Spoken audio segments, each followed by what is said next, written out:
नमस्कार साथियों, बहुत बहुत स्वागत है आपका आज की इस वीडियो में। दोस्तों आज बात करने वाले हैं एसएससी सीजीएल 2023 का जो टीयर 2 का एग्जाम होना है उसकी एग्जाम डेट आपकी आ गई है। और जैसे ही एग्जाम डेट आई है तो जो एक्सपेक्टेड कट ऑफ बता रहे थे या जो एनालिसिस कर रहे थे सबके छक्के छूट गए हैं अचानक से देख के इसको।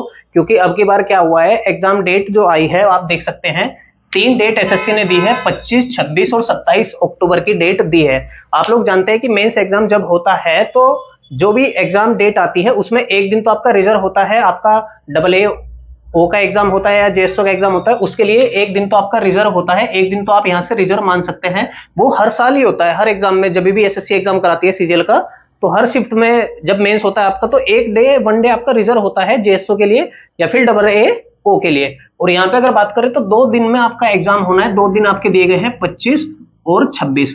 अभी देखिए इसके बारे में बात करने वाले हैं कि ऐसा क्यों हुआ है कि 2 दिन एसएससी ने क्यों रखे हैं। अभी थोड़ा पिछले सालों का डेटा देख लेते हैं, उसके बारे में एनालिसिस करते हैं। देखिए अगर मैं 2020 की बात करता हूं तो 2020 में 1,14,135 कैंडिडेट को एसएससी ने बुलाया था एग्जाम के लिए, मेंस एग्जाम के लिए। जो आपकी वैकेंसी थी उसका 15 गुना कैंडिडेट को बुलाया गया था। और एग्जाम होता आपका वन डे आपका रिजर्व है जेएसओ के लिए, और एक ही दिन में एसएससी ने पूरा एग्जाम करा दिया था।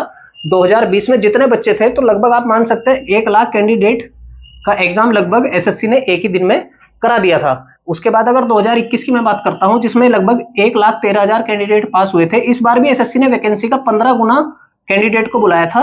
वन डे आपका रिजर्व है जेएसओ के लिए, जेएसओ या AA के लिए आपका रिजर्व रहता है, और एक ही दिन में इस बार भी एसएससी ने एग्जाम करा दिया था। लगभग 1,13,000 बच्चों का एग्जाम एसएससी ने करा दिया था। और अगर 2022 जो सबसे लेटेस्ट एग्जाम आपका हुआ था, मेंस एग्जामिनेशन हुआ था सीजीएल का, उसकी अगर मैं बात करता हूं जिसमें 3,60,000 कैंडिडेट को लगभग पास किया गया था मेंस के लिए, टीयर 2 के लिए।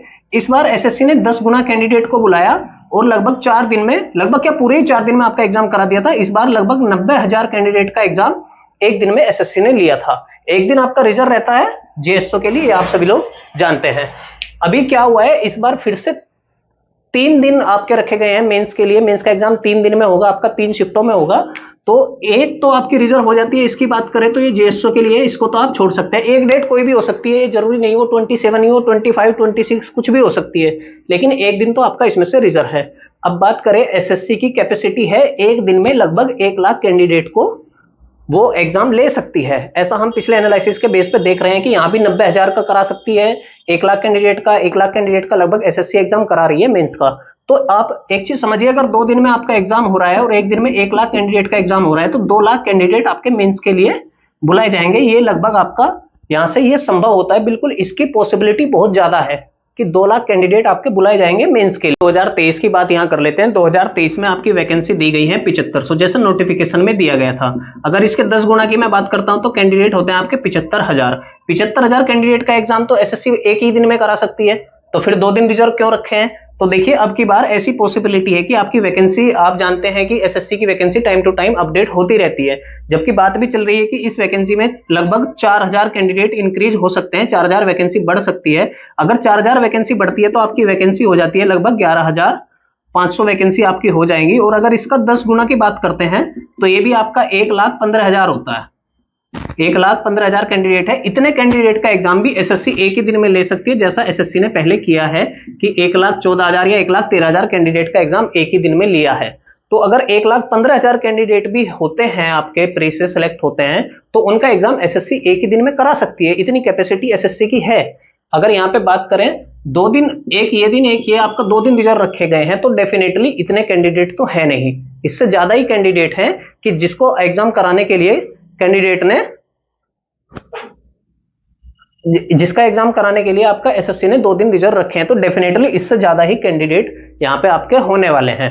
अब देखिए बात करते हैं, आपकी लगभग वैकेंसी हो जाती है 7500 जमा 4,000 की अगर बात करें तो लगभग 11,500 आपकी वैकेंसी हो जाती है। और अगर 11,500 का 15 गुना एसएससी बुलाती है, 10 गुना नहीं बुलाएगी, 15 गुना अगर बुलाती है तो लगभग 1,72,000 के आसपास आपके कैंडिडेट इसमें आते हैं। अब इतने कैंडिडेट का एग्जाम कराना एसएससी के लिए, मेंस एग्जाम कराना एक दिन में पॉसिबल नहीं है।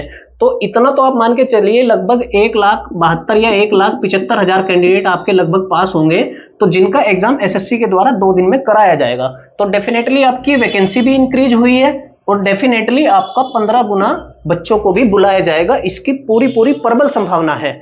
क्योंकि इससे कम बच्चे अगर होते तो फिर तो एग्जाम आपका एक ही दिन हो जाता, 2 दिन आपके रिजर्व क्यों रखे गए हैं? तो ये बहुत बड़ा सवाल यहाँ पे आपके लिए है। तो इसमें अगर बात करें जो कट ऑफ है आपकी, एक्सपेक्टेड कट ऑफ की अगर बात करते हैं, तो दोस्तों आप लोग अब तक एनालिसिस देख चुके हैं पिछले 2-3 सालों का, कैसे एसएससी एग्जाम के लिए बुलाती रही है, कैसे आपका एग्जाम कराया एसएससी ने, कितनी शिफ्ट में एग्जाम कराया, सब कुछ मैं आपको बता चुका हूं।